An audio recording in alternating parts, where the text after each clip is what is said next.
اے میرے حبیب، آپ کے اوپر جو بھی وحی کی جا رہی ہے آپ اس وحی کو فالو کیجئے، اس وحی کے اتباع کیجئے. جی ایک حکم یہ ہے. اب ظاہر ہے کہ زندگی کی آخری سانس تک آپ کے اوپر وحی اترے گی اور وحی کے ہر جز کے اوپر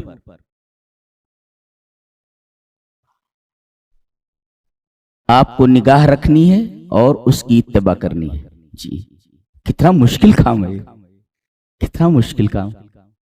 جو بھی وحی اتر رہی ہے آپ اس کو فالو کیجئے، اس کی اتباع کیجئے، اور اتباع کے اندر ہی استقامت داخل ہے، جمے رہیے اس کے اوپر. جی اچھا، یہ تو ہے کہ جتنی وحی آپ کے اوپر اتر رہی ہے اس کی اتباع کیجئے. وَاتَّبِعْ مَا یُوحَىٰ إِلَیْکَ. اچھا دوسرے وَاصْبِرْ، اور صبر کیجئے. دوسری بات کہیے. تیسری، یہ کب تک کرنا ہے آپ کو؟ حتی یحکم اللہ، یہاں تک کہ اللہ فیصلہ کر دے. جتنی چیزیں وحی کے ذریعے آپ کو بتائی جا رہی ہیں آپ ان کی اتباع کیجئے. اتباع کرنے کا مطلب کیا ہے؟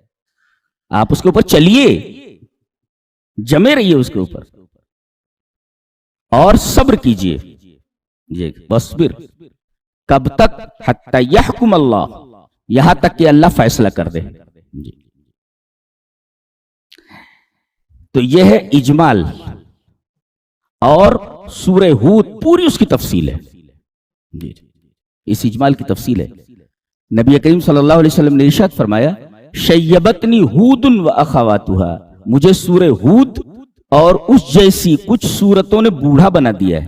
اللہ، بوڑھا بنا دیا ہے مجھے.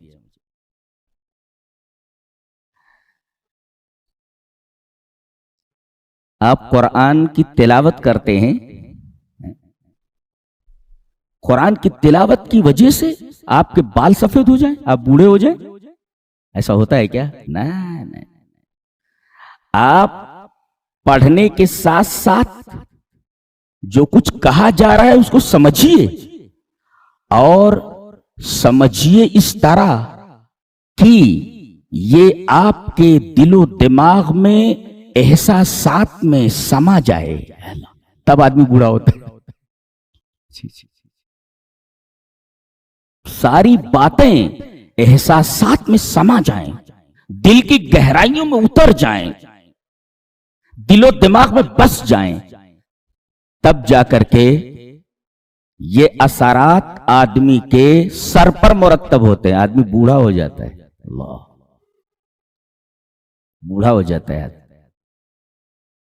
یعنی اگر آپ لائٹ لے لیں قرآن حکیم کو تو سوال ہی پیدا نہیں ہوتا کہ آپ کے بال سفید ہو جائیں قرآن کو پڑھ کر. جب تک قرآن دل کی گہرائیوں میں نہ اترے اور آپ اسے احساس و شعور میں اتار نہ لیں تب تک آپ کے سر کے بال سفید نہیں ہوں گے. شیبتنی ہود و اخواتها جو نبی کی حدیث ہے، جسے علامہ البانی سلسلۃ الصحیحہ میں لائے ہیں، صحیح حدیث ہے کہ سورہ ہود نے اور اس جیسی سورتوں نے میرے بال سفید کر دیے ہیں. نبی قرآن حکیم کی معانی کو کتنا سیریس لیتے تھے آپ اندازہ لگائیے. آپ کیا اس طریقے کی سیریسنس ہماری زندگی میں قرآن کے تعلق سے؟ اسی وجہ سے لاج جوتے کھا رہے ہیں پوری دنیا میں، یہی وجہ. تو تین باتیں ہیں. آپ وحی کی اتباع کیجئے، صبر کیجئے، کب تک؟ اللہ کے فیصلے کے آنے تک. اب سوال پیدا ہوا، آپ کو اتباع کرنی ہے، صبر کرنا ہے، اور پھر اللہ کے فیصلے تک انتظار کرنا ہے. سوال خود بخود پیدا ہوا، کیف یکون الاتباع، اتباع کیسے ہوتی ہے؟ وکیف یکون الصبر، صبر کیسے ہوتا ہے؟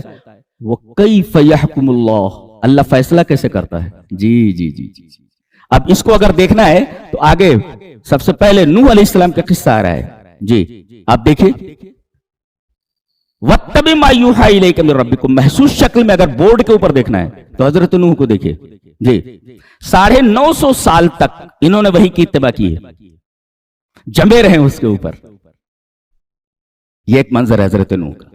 وَاصْبِرْ، اور صبر کی تو انتہا ہو گئی ہے. 950 سال تک یہ اپنی قوم کو بلاتے رہے، 80 یا کچھ آدمی مان لائے، اور فیصلہ کیا ہوا؟ پوری قوم کو غرقاب کر دیا گیا. یہ اللہ کا فیصلہ ہے. حتی یحکم اللہ، یہاں تک کہ اللہ فیصلہ کر دے، فیصلہ کر دیا گیا. تو اگر ان 3 باتوں کو محسوس شکل میں دیکھنا ہے تو حضرت نوح علیہ السلام کی زندگی دیکھیں.